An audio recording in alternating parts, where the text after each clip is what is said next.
부자 시리즈 중에 부자가 되는 가족에 대해서 말씀을 드리도록 하겠습니다. 복 있는 가족, 부자 가족, 행복한 가족. 우리가 가족이 행복해야지 부자가 되고 부자가 되면 더 행복해지겠죠. 그러한 주제로 이번 시간에 설명을 좀 드려보죠. 부자에 관련돼 갖고 여러 가지 좋은 책들이 많이 있어 갖고 책에서 주요 내용들을 설명하고 평소에 제가 생각했던 부자 되는 가족이란 어떤 가족인지 한번 생각을 해보죠. 가화만사성이라는 한자 성어가 있어요.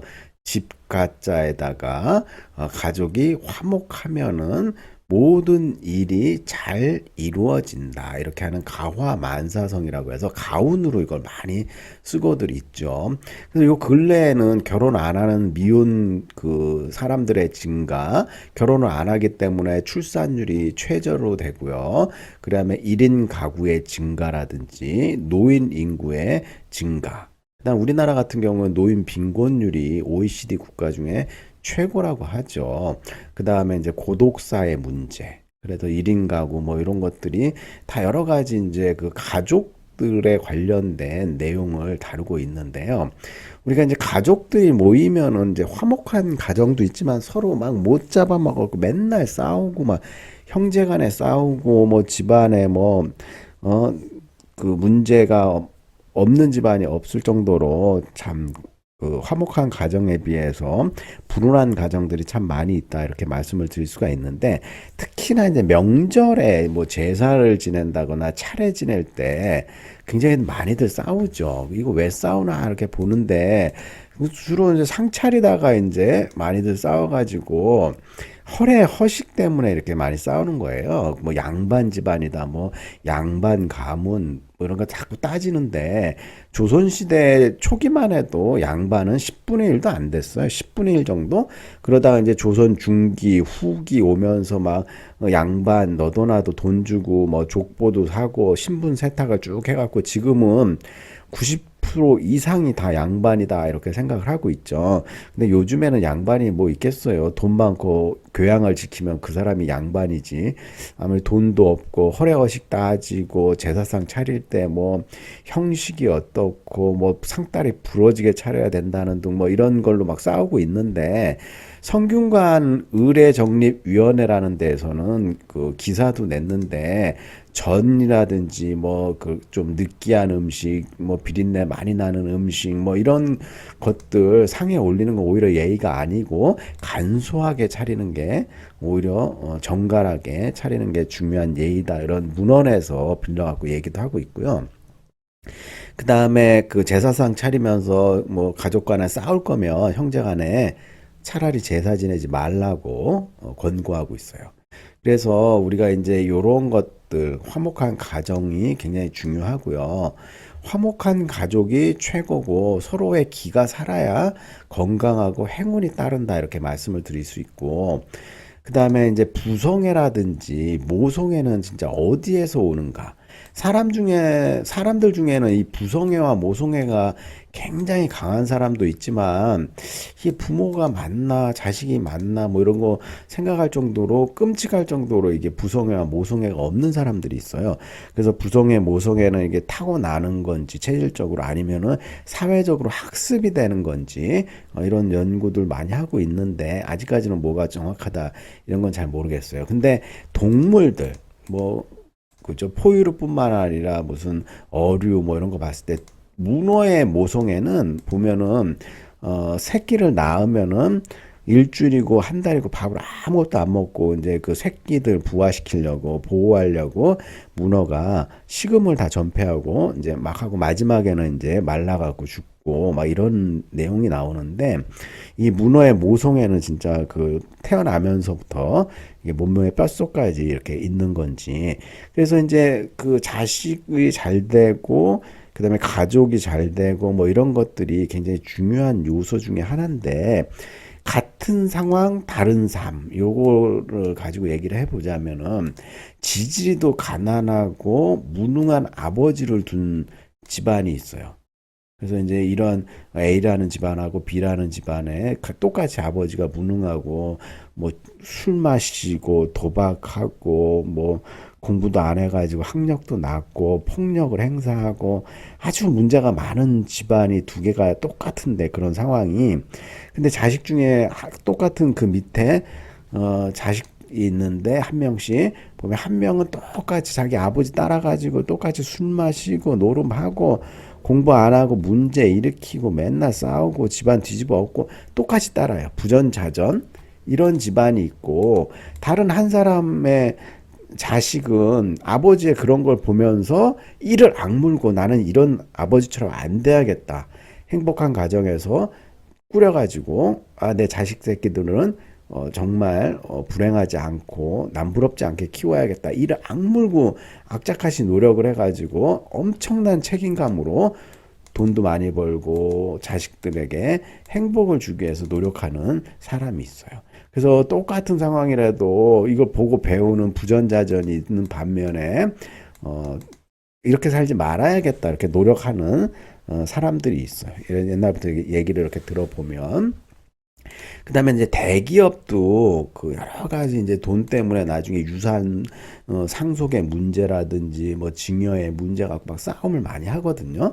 예를 들어 갖고 현대그룹의 현대가의 형제의 난이라든지 두산그룹 형제의 난, 그다음에 한진그룹 형제의 난, 뭐 대기업들 뭐 안 싸우는 기업이 없죠. 삼성도 마찬가지로 장남 문제가 옛날에 있었고요. 뭐 여러 가지 대기업들이 싸움을 많이 하고 있는데 이에 비해서 뭐 안 싸우고 무난하게 가족 경영한 데도 많이 있고 유한양행 같은 경우에는 전문 경영인에게 다 넘기고 자식들에게는 뭐 적당한 유산만 나눠주고 스스로 사회 일원으로서 행복하게 살 수 있도록 그렇게 해주고 그리고 자식들도 뭐 큰 그 뭐 불평이나 불만 없이 부모님을 존경하고 요런 가족들이 굉장히 중요하다. 그래서 제가 읽은 책 중에 이제 변호사가 쓴 책인데 무수히 많은 분쟁 중에 재산 분쟁 그 중에서 특히 제일 추악하게 뒤끝이 안 좋게 끝나는 게 자식 간의 상속 분쟁이다 이렇게 갖고 이런 제가 책도 본 적이 있어요. 그래서 적당한 이제 자식 간의 그 재산의 분배라든지 이런 것들이 중요하고 이런 그 가족 간의 형제 간의 싸움이 날 수밖에 없는 이유 이런 거 보면은 그 재산에 대한 탐욕도 있지만은 배우자가 다 다르잖아요. 배우자라고 하면은 뭐 부인이라든지 사돈이라든지 뭐 얽히고 설켜가지고 같은 형제라도 뭐 대기업 같은 경우는 뭐 부모가 다른 경우도 있고요. 여러 가지 문제. 그 중에서 이제 뭐 부모가 같아도 이렇게 막 싸우기 때문에 형제간에 잘 양보하고 화해하면서 이렇게 사는 게 굉장히 중요하다 이렇게 말씀을 드릴 수가 있어요.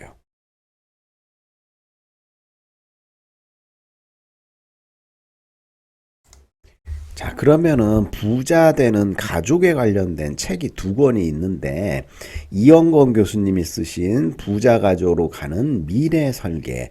이 책이 나온 지는 좀 됐지만 2006년도에 이때부터 이분이 이제 노후 설계라든지 가족들의 중요성 이런 것들을 강조를 해갖고 책을 낸 게 있는데 이거 조금 이따 설명을 드리고 박승한 선생의 부자 가족 프로젝트 이 책이 2013년도에 나왔는데 이분은 이제 은행에서 일을 하시면서 VIP 고객을 보면서 부자 가족으로 되기 위한 프로젝트 책을 내셨죠. 2013년도에 요 내용에 대해서 이제 홈페이지를 보면서 설명을 드리죠. 예스24 사이트에 보시면은 부자 가족으로 가는 미래 설계라고 이영권 선생님이 출간하신 책이 있어요. 이때 뭐 이 책은 9,000원이면 저렴한데 아마 절판이 품절이 됐을 거예요. 왜냐면 오래전에 나온 책인데 그래도 이제 이 책을 중고 서점이나 이런 데서 볼 수 있는데 목차를 중심으로 좀 설명을 드리자면은 직장을 버리고 직업을 가져라. 평생 직장이 없기 때문에 평생 할 수 있는 직업, 일을 가져라. 이게 중요하다 이렇게 얘기하고요. 요즘엔 장수가 축복인지 재앙인지 돈 없이 장수하면 그것만큼 불행한 것이 없다. 이렇게 얘기를 하고요. 상대적 빈곤감이 절실해지는 세상이 온다. 그래서 빈 부익부 현상이라든지 우리가 이제 초고령화 사회로 가기 때문에 초고령화 사회에서 꼭 필요한 거는 자기 자신의 한 몸 건사할 수 있는 부와 재력이 있어야 된다. 이렇게 말씀을 드릴 수가 있고요. 직장이 아니라 직무 개발을 하고 잘 나갈 때 잘 준비해라. 나를 발전시키는 시간 관리 중요하고요. 커뮤니케이션을 위한 노력, 업무 능력을 높여라 등 다양한 자기 개발 노력과 더불어 주식 투자하듯이 가족의 행복에도 투자하라. 그래서 가정을 어떻게 행복하게 하는 전략이라든지 신나는 직장처럼 신나는 가정이 필요하고 가족끼리도 편지도 써보고 가족 경영의 요체는 펀 경영이다. 뭐 즐거움, 유머 이런 것들이 있으면 좋고 집안일을 좀 같이 나눠서 하자. 청소라든지 설거지, 요리 준비, 그다음 청소, 쓰레기 버리기 등 가족의 휴식 경영이라든지 마흔 이후 30년 우리에게 무엇이인가 뭐 여러 가지 뭐 소제목들 재밌는 내용들이 많이 있고요. 인생의 연장전이 아닌 후반전을 잘 준비해야 되고 노후가 잘 대비돼야 하는 게 중요하다 이렇게 말씀을 드릴 수가 있고 자녀의 미래가 나의 노후 설계이다.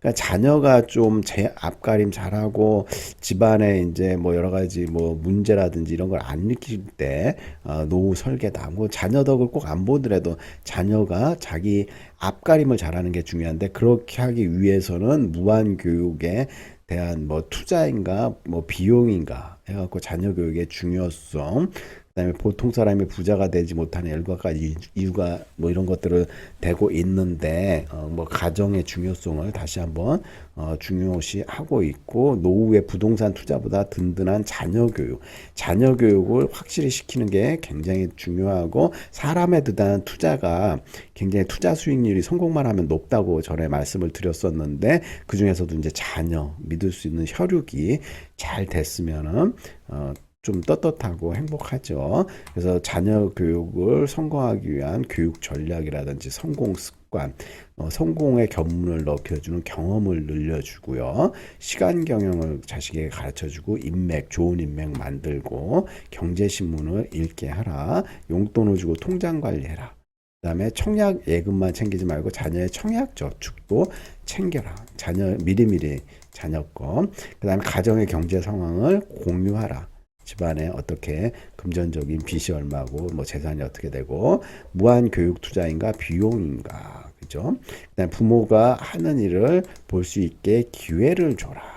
부모가 하는 일 무슨 일을 하고 있는지 얼마나 고생을 하고 있는지 힘들게 돈을 버는지 지금보다 미래가 기대되는 아이로 키우는 방법이라든지 성공인을 키운 부모의 20가지 습관 여태까지 아주 유명한 사람들이 있잖아요. 이런 거 정리했고 워런 버핏에게 배우자란 그다음에 경제를 알면은 재테크의 길이 보인다. 그래서 경제 공부를 이렇게 쭉 열심히 하고요. 보험에 관련된 얘기도 좀 하고 있고 개인 재무제표, 그다음 가족 재무제표를 만들자. 그다음에 이제 가족이 이제 우리가 개인이 일생 동안 살면서 결혼을 해가지고 자식을 낳고 그 자식이 결혼을 하고 뭐 경조사라든지 여러 가지 일생의 사이클이 다 비슷하게 돌아가잖아요. 초년 시절에는 초, 중, 고등학교, 유치원부터 시작해갖고 졸업을 해야 되고 대학을 이제 졸업하게 되면 직장에 들어가야 되고 직장 들어가면 결혼을 해야 되고 여러 가지 이제 그 돈 들어가는 것들이라든지 이런 것들을 가족 차원에서 재무관리 제표를 한번 만들어 보자. 뭐 이런 것들을 이제 2003년, 6년도부터 이분이 강의를 계속 하면서 제안을 해가지고 우리가 눈여겨볼 내용들이 많아요. 그래서 부자 되는 가족. 그다음에 두 번째 책을 또 소개시켜 주자면은 이 책은 이제 그 부자 가족 프로젝트라고 해가지고 박승환 선생님이 2013년도 경에 만들어가지고 그 출간을 한 책인데 이것도 이제 목차 중심으로 좀 설명을 드리자면은 세상의 눈뜨기 당신이 몰랐던 경제의 불편한 진시 이렇게 있어요. 보이지 않는 돈의 흐름, 자본주의의 속성을 이해해야 된다. 그리고 2013년도에 좀 화랑이 있었는데 그 버블의 끝에 대한 경고라든지 유럽의 경제 위기 지금 2022년인데 지금도 경제 위기 2013년도에도 경제 위기 뭐 IMF 때도 경제 위기가 아니라고 한 적이 별로 없을 정도로 위기가 늘 만연하고 있는데 세상의 변화에 대해서 긴장을 하고 늘 준비를 하고 위기가 기회로 바뀌는 순간이 있을 수 있다. 그 다음에 1% 부자들의 비밀 정원 해갖고 부자 마인드를 알아야 되고요. 시장 마인드, 긍정 마인드, 냉철한 마인드, 전략 마인드 여러 가지 있어요. 그리고 CEO 되기 내가 우리 가족 주식회사의 CEO다. 그래서 내가 가장이면은 주주들은 우리 가족이겠죠. 그래서 이런 그 가족 주식회사를 잘 운영을 해야 될 필요가 있고 재테크를 하면은 시간 절약이라든지 그다음에 자기의 몸값을 올리고 재테크의 핵심은 투자의 3요소라든지 투자 실패해서 배운다. 그다음에 시드머니 종잣돈 만들기, 우리 가족 주식회사의 투자 성공 비법이라든지 우리 가족 자체의 소비와 재테크 자금 비율이라든지 자산 구성 비율, 투자 기간, 가족 구성원별 자산 비율 등을 파악을 해가지고 수익성 자산과 비수익성 자산을 나눈다든지 구조조정 다이어리 이런 것들을 통해 가지고 이 책에 설명을 좀 하고 있어요. 그래서 이 그 뭐 여러 가지 이제 그 추천평도 있고 뭐 이런데 요거 중고 서점에서 아마 여러분들이 구해서 볼 수가 있고요. 요런 그 댓글들 보면은 뭐 책에 대한 비판적인 내용이라든지 도움이 되는 내용이라든지 뭐 이런 것들을 쭉 설명을 하고 있어요. 그래서 이제 부자 가족, 그러니까 가족의 중요성을 다루고 있는 책이 벌써 제가 읽은 것만 해도 2가지가 되고요. 인생이 외롭지 않고 행복한 삶이 되기 위해서는 행복한 가족이 있어야 되고 든든한 울타리가 돼야 되고 버팀목이 되면 참 좋겠다는 생각이 들고요. 다음으로 이제 그 제가 그 뒷부분에 명언을 한 가지씩 얘기하고 있는데 주식 투자자 어떤 사람들의 말 중에서 빼앗기고 울지 말고 빼앗고 웃어라. 밟히지 않으면 밟힌다라는 마인드를 갖고 열심히 투자에 임하는 사람이 있네요. 자, 오늘도 즐거운 하루 되시고요. 화목한 가정, 부모님께 말 한마디 따뜻하게 하고 자식이 어떻게 자라고 있는지 따뜻한 눈빛 한번 주면서 마무리하도록 하죠.